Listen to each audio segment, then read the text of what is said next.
C'est Stéphane Poletto qui était au piano.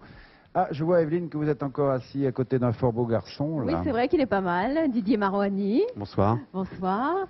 Alors, Gorbatchev vous aime beaucoup, vous. Il vous envoie des télégrammes. Oui, Gorbatchev même, enfin disons, il faut rester un petit peu plus modeste, il faut repartir peut-être du début, c'est-à-dire c'est la sortie en ce moment de mon dernier album qui s'appelle Space Opera, et qui est le premier opéra spatial. Oui, on l'écoute dans l'espace. Les cosmonautes se le passent comme ça, ils se le repassent. Voilà, c'est un opéra spatial et en fait, bon, il y a la réunion sur cet album des chœurs de l'armée rouge et des chœurs de l'université d'Harvard, donc quelque part, bon, on tombe en pleine actualité en ce moment. Ouais. C'est 2 ans de travail aussi, c'est une musique électronique entièrement programmée avec des synthétiseurs et avec des ordinateurs. Et en contrepoint à la sortie de cet album, donc qui est sorti il y a 15 jours à peine, est en projet pour la fin avril un concert qui va s'appeler La Nuit de l'Espace à Bercy.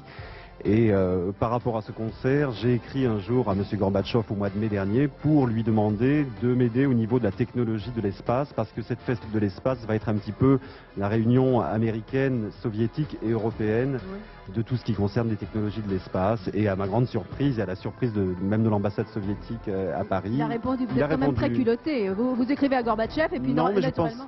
Je pense que par rapport à l'ambition de l'entreprise et à l'ambition du disque, donc du premier opéra spatial, je veux dire, il fallait absolument lui écrire pour qu'il me donne les moyens, et il se passe la même chose au niveau des États-Unis.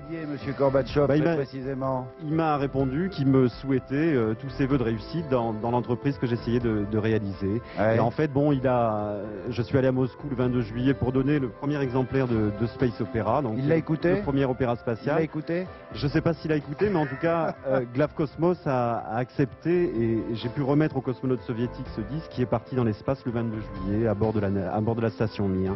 Bah, écoutez, c'est quand même une belle aventure. Il tourne déjà autour de nous. On vous retrouve donc, si j'ai bien compris, à Bercy en avril. Hein. Pour l'instant, c'est encore un projet, mais le projet commence à s'avancer. Vous venez nous voir, vous entrez sans frapper? Absolument, j'entre sans frapper. Merci Didier. Alors notre ami Gilbert Montagnier est au piano.